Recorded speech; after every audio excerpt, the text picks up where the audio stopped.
The Roman Empire, doubtlessly one of the most influential states in human history.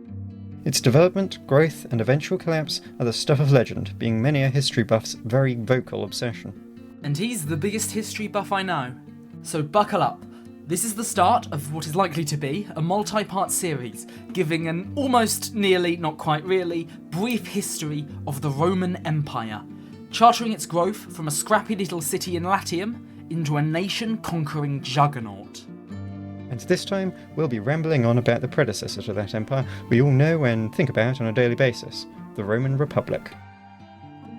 The story begins, however, not with a republic, but with a kingdom, one supposedly descended from Romulus and Remus themselves. Wait, how does a full bloodline come from two brothers and a wolf? Probably best not to think about it. Well, mythical foundings aside, we don't know much about this earliest point of Rome's history. There aren't many surviving records, but it was a much smaller power than the state we're all familiar with, and ruled via monarchy. No, the true start of Rome's rise to power began after the kingdom collapsed in 509 BCE, when the people decided to give the royals the boot, or the sword, and established a new style of governance, a republic. That word has changed a lot in meaning over the past 2.5 millennia, but back in the days of Rome, it meant res publica, the people's affair. The idea that people could be involved in government, not just royals, by having individuals which represented their interests as a group. The backbone of the Republic was the Senate, an advisory body a couple of hundred senators strong that represented the aristocracy, which helped coordinate the running of Rome, and influenced the passing of laws. Technically, they had existed during the Roman kingdom too, but functionally they were basically just the king's cheer squad, with little to no actual power, since the king could just choose to ignore them. Unlike a modern senate, the position of senator was hereditary, passed down from wealthy father to wealthy son. Luckily, all nepotism has long since been eradicated from all branches of government. If that seems surprisingly unrepresentative for a system apparently all about giving people a voice, you wouldn't be wrong. But don't worry, us commoners, or plebeians as they were called, also got our own officials, the tribunes of plebs, don't laugh. The system was still stacked in favour of the rich, but most Roman citizens still had a voice in the form of the tribunes, as well as the right to vote. At the head of the Republic, there was the consul, elected by the people to rule for 1 year each, taking advice from the Senate and passing new laws through them and the tribune of the plebs. But what makes a consul different from other positions of absolute power is that there wasn't just one of them. It takes two, baby! Every year, the people elected 2 co-consuls of equal power to prevent one guy hoarding all of that sweet, sweet authority for himself. Which, as we all know, is something that will never, ever happen in Rome's history whatsoever. Exactly. I mean, sure, the winners were often already decided before any election occurred, but backroom deals were just the preferred method of campaigning during election season. I mean, in spite of that, these political power couples still made for scarily effective leaders, and whilst the system of the Republic was far from perfect, it still made Rome one of the more fair, just, and safe states of its time, eliminating much of the power struggles that had caused conflict and strife in other civilizations of its time, allowing Rome to experience an age of relative political peace, and moreover, allowed it to start expanding at a much faster rate. To understand how Rome rose to power, it's important to know what it meant to be Roman. The people were defined by their sense of pride in their identity.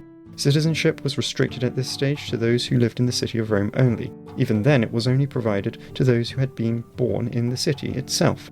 They were traditionalists, they were fighters, and they held the firm belief that they were superior. The political system of the Republic was also seen as revolutionary. Not only did it feed the Roman ego that they were destined to expand, it was effective enough to give them the resources to actually do so.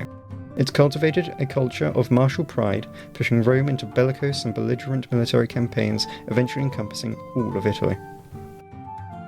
The Republic's early years were marred by several major conflicts with the neighbouring Etruscan League, a group of city-states so interesting they deserve a video of their own, as well as the Samnites and the Senones, the latter being the first true test of the Republic's mettle. A real title bout. In the blue corner, It's the kingdom of the Gauls migrating through the fertile fields of Italy, which Rome has claimed for itself. That's right, it's the Senones. And in the red corner, it's the up-and-coming empire themselves, Rome, here to deliver an ultimatum. You are going to leave Italy, barbarian scum. No. That isn't in the script, and neither is that sword.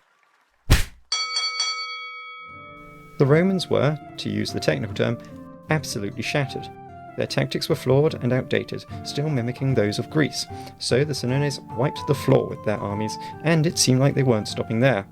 In fact, they were heading straight for Rome, so the Senate, with as many soldiers as they could muster, fled for the Capitoline Hill, one of the most important social and religious sites in the city, leaving everyone else to their fate as the Senones swept in. It was a bloody assault, one that brought Rome to its knees. I'll let Compass read an abridged excerpt from the account of the Roman historian Livius. So they, the Senones, stood, gazing at them as if they were statues, until one of the patricians roused the passion of a Gaul by smiting him on the head with his ivory staff. He was the first to be killed. The others were butchered in their chairs. After the slaughter of the magnates, no living being was thenceforth spared. Their houses were rifled and then set on fire. Thank you for that. Whilst this was going on, the remaining Romans were stuck in the Capitoline Hill, under brutal siege. So they sent out a plea to a man named Marcus Furius Camillus, a man with an awesome name and an awesome backstory. He was an exiled general and former dictator who would be the one to save Rome. Basically, he was a classical version of an action hero. And yes, as the name suggested, he was furious. MF, as I'll be referring to him, quickly set about preparing a new army to oppose the Senones, and was once again proclaimed dictator by the remaining Senate. The concept of a dictator in the Republic was not the same as that we have today, with a Roman dictator being proclaimed in times of great strife to have absolute authority until the peril had been defeated, at which point the Senate would be returned to power. This system served Rome well for its first few centuries, but more on that later. Meanwhile, the situation on the Capitoline Hill was getting increasingly desperate, and the Senones were nearly getting inside. One fateful evening, another former consul was walking past the Temple of Juno, when one of the sacred geese started honking. He investigated, only to find the goose pecking at a ladder stacked with Senone soldiers about to breach the fortress, before he kicked them all down. Weird instances of divine intervention aside, it was clear that the scorned MF wasn't coming in time. Guess he should have been the Fast and the Furious. I hate you so much. Eventually, the Romans agreed to surrender, accepting the Senones' demands, namely gold. An extortionate amount of gold. In fact, 1,000 pounds of the stuff, all weighed out on a comically large set of scales against a Gallic supply of lead. The Romans obliged, but they didn't have enough, so they even had to add iron and hide it underneath the gold in an attempt to balance the scales. The fate of Rome literally hung in the balance. The scales are equal. We're broke, but you got what you wanted. Well, yeah, but what we really wanted is Rome. But the scales are equal. Vae Victus. That was the message of Brennus, leader of the Senones. It meant woe to the conquered, and as he threw his own sword onto the scales, Rome's fate was sealed. It was also about then that Marcus Furius arrived, with a giant army, right as Brennus had thrown his own weapon away. You can probably picture what happened next. Senones were battered and forced to retreat. Meanwhile, Rome pocketed the 1,000 pounds or so of gold and rejoiced, because from the brink of ruin, Rome had been saved. And Marcus Furius was then declared the second founder of Rome, becoming one of the city's most revered figures. After the humiliating close call with the Senones, Rome entered a period of exponential expansion, with each of their primary rivals being swiftly defeated by the newly reformed Roman army. Marcus wasn't the only one that was furious. Over the next 2 centuries, the Republic devoted their resources to arming themselves and becoming the strongest state in all of Italy. They learned from their previous mistakes against the Senones, replacing outdated tactics with formidable formations, such as the brand new maniples, putting inexperienced soldiers known as Hastati at the front, followed by the seasoned Principe, and backed by the veteran soldiers, or Triarii. These advances allowed them to easily fend off both the Etruscans and the Samnites. Even when suffering otherwise war-ending losses, the maniples shrugged off the damage and continued advancing. It would only be a matter of time until Italy was conquered in full, the most stubborn resistance coming from the armies of King Pyrrhus of Epirus, an ally of the southern Greek colonies. He'd managed to outmaneuver the Romans and secure numerous key victories, but by then, Rome was too powerful to be stopped. Even when they won, Pyrrhus's armies suffered so many casualties, he supposedly said, "If we are victorious in one more battle with the Romans, we shall be utterly ruined." Ultimately, one success proved too many, and Pyrrhus's campaign came to an end. He returned to Sparta, and, in a hilarious anticlimax for one of Rome's fiercest opponents, was killed in battle not by the soldier he was duelling, but by the elderly mother of that soldier, who had taken a shingle from her roof and chucked it at him like a throwing star, breaking his spine. Seeing as one of their last major opponents had just been roofed to death, the path was clear for the Roman Republic to take the next step. The vineyards and olive groves of Italy had been tamed, and Rome's dominance was unquestionable. But that was just the regionals. It was time to enter the big leagues. All of the wider Mediterranean lay open, and if the power-hungry Rome wanted to expand, they'd have to go by sea. But across the waves, an even stronger superpower was waiting, and it was called Carthage. An aristocratic republic, like Rome, an empire with dominance over trade, like Rome, and an unbeatable military powerhouse. Like Rome.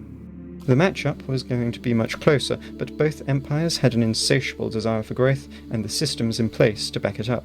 The powder keg ended up being the city of Messana, in Sicily. When it was under threat, Rome came to its aid. Challenging the Carthaginian dominance of the region, the army of Hannibal Gisco, no relation to Hannibal Barca, but we'll get there, was dispatched. Rome managed to hold them off, securing a quick victory, but also confirming the fact that the two states were at war. In the span of a few centuries, Rome had grown from a scrappy underdog emerging from the ashes of a collapsed kingdom into a regional powerhouse ready to challenge one of the most militant and skilled armies of its era. They had used their wit and innovation to navigate impossible odds, developing a robust government and an unbeatable military. But this new obstacle was bigger, smarter, and deadlier than anything they had fought before.